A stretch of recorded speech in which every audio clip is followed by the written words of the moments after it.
ইমামদের সাথে আয় বৈষম্য করা হয়, ইমামরা সাংসারিক জীবন যাপনে কষ্টকর কঠিন পরিস্থিতির মধ্যে আছেন, এগুলো আমরা বলি, এগুলো আমরা অনুভব করি, এগুলো আমরা উপলব্ধি করি।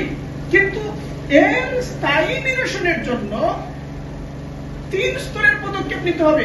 একটা স্বল্পমেয়াদী পদক্ষেপ, একটা মধ্যমেয়াদী পদক্ষেপ, একটা দীর্ঘমেয়াদী পদক্ষেপ। কিছু পদক্ষেপ আমাদেরকেও নিতে হবে। আমাদের শিক্ষা ব্যবস্থার মধ্যে আমরা আজ এখান থেকে অনুরোধ করছি, দাবি করছি যে আমাদের শিক্ষা ব্যবস্থার মধ্যে তিব্বে নববীকে অন্তর্ভুক্ত করা হোক, এবং সেটা মাদারিসের মধ্যে দিয়ে শুরু হোক, মাদারিসের কওমিয়ার মধ্যে দিয়ে সেটা শুরু হোক। এটা আমাদের সালাফ পড়েছেন, খালাফ কেন পড়বেন না? সালাফ যেটা পড়লেন পড়ালেন, খালাফ সেটা কোন যুক্তিতে বাদ দিতে পারেন, কোন যুক্তিতে বাদ দেওয়ার অধিকার রাখেন? তাহলে সিয়াসিদের কিতাবের মধ্যে কি বলতে বাদ দিয়ে দেন? সেটা কি শুধুমাত্র আলফাজ বোঝার জন্য এবং মানে বোঝার জন্য? সেটা চর্চার জন্য, চর্চার জন্য, অনুশীলনের জন্য, এটার জন্য না। এককালে সেটা ছিল, এই গল্পের জন্য আসলে সেটা। ফলে এটার একটা বৈজ্ঞানিক রূপকল্প আছে, বৈজ্ঞানিক প্রয়োগ বিধি আছে, সমস্ত এর সাথে অ্যাডজাস্ট করে এটাকে অতি উন্নত একটা প্রক্রিয়া হিসেবে আনা যায়। এর মাধ্যমে অন্তত 10 লক্ষ উলামার কর্মসংস্থান হয়ে যাবে, 10 লক্ষ উলামার সামাজিক কর্মসংস্থান হয়ে যাবে, এবং তাদের অর্থনৈতিক নিরাপত্তা নিশ্চিত হবে। এটা রাষ্ট্রকে উদ্যোগ নিতে হবে, আমাদের মাদারিস, আমাদের বেফাখাইয়া, আমাদের মাদারিসগুলোকে উদ্যোগ নিতে হবে। যত উদ্যোগের মধ্য দিয়ে আশা করি আমরা দীর্ঘমেয়াদী একটা সমস্যার সমাধান করতে পারবো। আরেকটি উদাহরণ দিই। বাংলাদেশের সবচেয়ে বড় সংকটগুলোর মধ্যে একটা হলো অপরাধ, সামাজিক নৈরাজ্য এবং অপরাধ। দেখেন যে কারাগারগুলোর মধ্যে অপরাধীদের পাঠানো হয়। কেন পাঠানো হয়? শাস্তি দেওয়ার জন্য। কারাগার শাস্তির জায়গা না, কারাগার সংশোধনের জায়গা।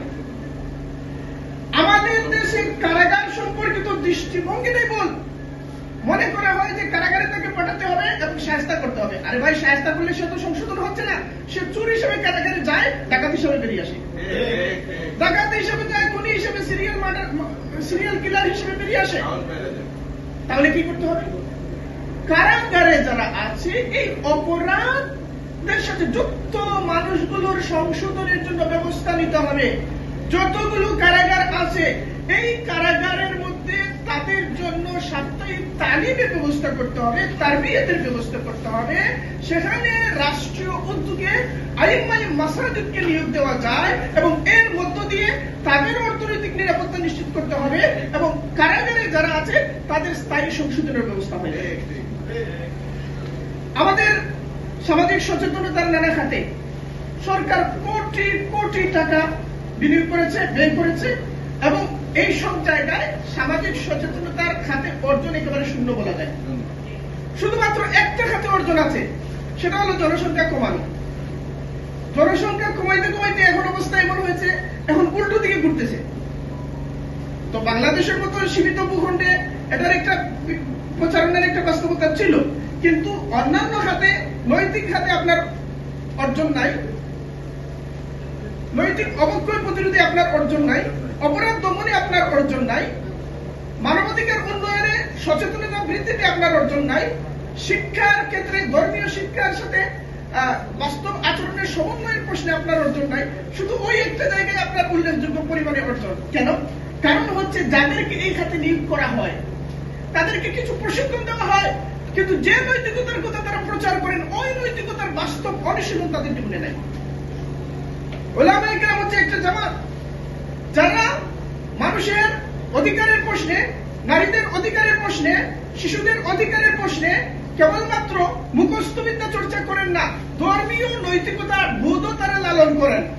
ফলে এই সমস্ত খাতে, বেসরকারি এবং সরকারি খাতে উলামায়ে কেরামকে অন্তর্ভুক্ত করা দরকার। আমি বলতে চাই, উন্নত বিশ্বের নমুনাগুলো দেখেন, আমেরিকা, ব্রিটেন, ফ্রান্স ইত্যাদি রাষ্ট্রের মধ্যে দেখেন, এই সমস্ত প্রচারমূলক খাতগুলোতে তারা ধর্মীয় নেতাদের অন্তর্ভুক্তি নিশ্চিত করেন। সেখানে ক্যাথলিক নেতাদের ঢোকান, সেখানে প্রটেস্ট্যান্ট নেতাদের ঢোকান। রাশিয়ার মধ্যে আপনি দেখবেন, সেখানের মধ্যে তাদের দ্বারা যে ধর্মীয় নেতৃবৃন্দ, প্রায় প্রত্যেকটা প্রচারমূলক প্রকল্পে তাদের অংশগ্রহণ আছে। ভারতের দৃষ্টান্ত দেখেন, সেখানেও একই ঘটনা। ফলে বাংলাদেশে এই সমস্ত খাতে উলামায়ে কেরামের অন্তর্ভুক্তি, অংশগ্রহণের সুযোগ সম্প্রসারণ করার জন্য আমি আরেকটা বিষয় দৃষ্টি আকর্ষণ করতে চাই, সেটা হচ্ছে বাংলাদেশে যে তরুণ সমাজ, তরুণদের সংখ্যা হচ্ছে 4,60,00,000। বাংলাদেশের তরুণদের সংখ্যা হচ্ছে 4,60,00,000 এবং এই তরুণদের মধ্যে নিষ্ক্রিয় তরুণদের সংখ্যা হচ্ছে 1,30,00,000। এরা নিষ্ক্রিয়, এরা কোনো কাজ করে না, এরা চলমান বাসমান বেকার। পৃথিবীর কোন রাষ্ট্রে এইভাবে বাসমান বেকার 1,30,00,000 তরুণ আছে আমাদের জানা নেই। এই যে তরুণদের বৃহত্তর একটা অংশ, তাদের জন্য দিনী শিক্ষার একটা গুরুত্ব আছে, নৈতিক শিক্ষার একটা গুরুত্ব আছে, ব্যবহারিক শিক্ষার একটা গুরুত্ব আছে। তিনটা শিক্ষার কথা বলছি: দিনী শিক্ষা, নৈতিক শিক্ষা, ব্যবহারিক শিক্ষা। সরকার সাক্ষরতা অভিযানের নামে শত শত কোটি টাকা বাজেট করেছে, সাক্ষরতা অভিযানের নামে শত শত কোটি টাকা বাজেট করেছে এবং এটা এখনো চলমান। সামাজিক শিক্ষার সাথে উলামায়ে কেরাম ইমামদেরকে সংযুক্ত করার মধ্য দিয়ে নতুন একটা স্কিম তৈরি করা হোক, যাতে করে এই সমস্ত বাসমান বেকার তরুণদেরকে কর্মদক্ষতা তাদেরকে দেওয়া যায় এবং নৈতিক উন্নয়ন ঘটানো যায়, সেখানে উলামায়ে কেরামকে সম্পৃক্ত করা হোক।